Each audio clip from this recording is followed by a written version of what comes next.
A momentous development is unfolding in the sphere of international defense and aerospace, signaling a significant shift in global power dynamics and industrial capabilities, as Indonesia appears to be on the cusp of finalizing a landmark agreement with Turkey for the acquisition of 48 KAAN fifth-generation fighter jets. This prospective deal, valued at an astonishing $10 billion, represents far more than a simple transaction of military hardware.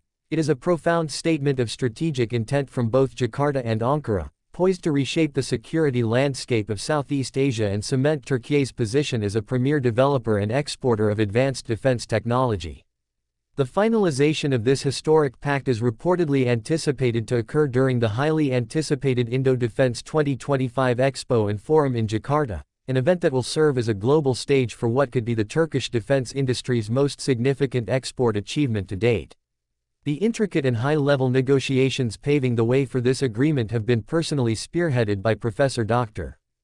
Haluk Gorgan, the president of Turkey's Defense Industries Presidency (SSB), whose leadership underscores the immense national importance Ankara places on this partnership. The centerpiece of this monumental deal is, of course, the KAAN fighter jet itself. This aircraft is not merely another fighter. It is the culmination of Turkey's decades-long ambition to achieve self-sufficiency in defense and to join the elite, exclusive club of nations capable of designing and producing a fifth-generation stealth combat aircraft. Developed by Turkish Aerospace Industries (TAI), the KAAN represents the pinnacle of Turkish engineering and a direct response to the evolving challenges of modern aerial warfare. The designation of fifth generation is critical, as it implies a suite of integrated, cutting-edge characteristics, a low observable or stealth airframe designed to minimize its radar cross-section, making it incredibly difficult for enemy air defense systems to detect and track. The ability to achieve supercruise, which is sustained supersonic flight without the use of fuel-guzzling afterburners, and an advanced sensor fusion architecture.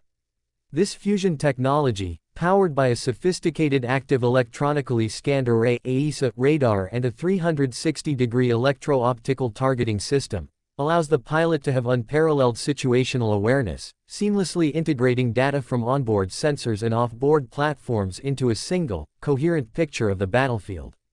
The aircraft also features internal weapons bays, a crucial element of its stealth design, which allows it to carry a formidable payload of air-to-air and air-to-ground munitions without compromising its low observable profile. The most significant and recent piece of information, which dramatically elevates the credibility of this potential deal, is the successful execution of the KAAN's maiden flight on February 21, 2024. This milestone event transformed the KAAN from a conceptual blueprint and a ground-based prototype into a tangible, proven airframe, demonstrating its fundamental airworthiness and providing potential international customers like Indonesia with concrete evidence of the program's maturity and viability. For Indonesia, the world's largest archipelagic nation, the strategic rationale behind pursuing such a sophisticated and costly platform is multifaceted and deeply compelling. The country's unique geography, spanning thousands of islands across a critical maritime crossroads, presents immense challenges for maintaining territorial integrity and national sovereignty. Securing its vast airspace and maritime domains, which include vital sea lanes of communication, requires a modern, potent, and long-range air force. The acquisition of 48 KAAN fighters would represent a quantum leap in the capabilities of the Indonesian Air Force (TNI), providing it with a credible deterrent against any potential aggressor and a powerful tool for power projection across the region. This move is part of a much broader and ambitious military modernization program undertaken by Jakarta. Indonesia is actively diversifying its defense acquisitions to avoid over-reliance on any single supplier, a strategy evidenced by its recent purchase of 42 French-made Dassault Rafale 4.5 generation fighters.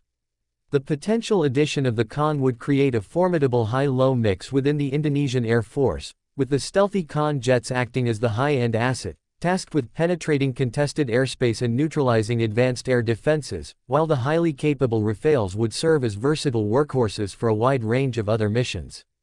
This potential purchase also raises interesting questions about Indonesia's ongoing, though sometimes fraught, partnership with South Korea on the KF-21 Boramae fighter program. While the KF-21 is a capable 4.5 generation aircraft, the KAAN offers a true fifth generation, stealth-centric design, suggesting that Indonesia may be seeking a higher tier of capability to address future threats or is perhaps hedging its bets amidst reported payment disputes and delays in the KF-21 project. From Turkey's perspective, this deal is nothing short of transformative. Securing the first international export order for the KAAN would be a resounding validation of its national defense strategy and industrial prowess. It would not only generate a massive economic influx of $10 billion, which would be reinvested to further mature the KAAN program and fund other critical defense projects, but it would also carry immense geopolitical weight. It would powerfully announce Turkey's arrival as a major player in the global high-tech arms market, offering a viable alternative to traditional suppliers like the United States, Russia, and China. The success of the KAAN program is also a story of resilience and strategic adaptation, having been significantly accelerated after Turkey was removed from the F-35 Joint Strike Fighter program. Instead of being a setback, this exclusion catalyzed an unprecedented national effort to develop a domestic equivalent, and a successful export deal with a major G20 partner like Indonesia would serve as the ultimate vindication of that strategy. Furthermore, the agreement would profoundly deepen the strategic partnership between Ankara and Jakarta, two influential, Muslim-majority nations with growing economies and shared geopolitical interests. The deal would likely extend beyond the simple sale of aircraft, encompassing comprehensive packages for pilot and ground crew training, the establishment of in-country maintenance, repair, and overhaul (MRO) facilities, and, most critically, a significant degree of technology transfer and potential for licensed local production of components in Indonesia, empowering its own burgeoning aerospace industry. This collaborative approach is a key part of Turkey's defense export philosophy and a major attraction for nations like Indonesia seeking to build their own industrial self-reliance. As negotiations continue to progress towards the Indo-Defense 2025 Expo, the world is watching closely.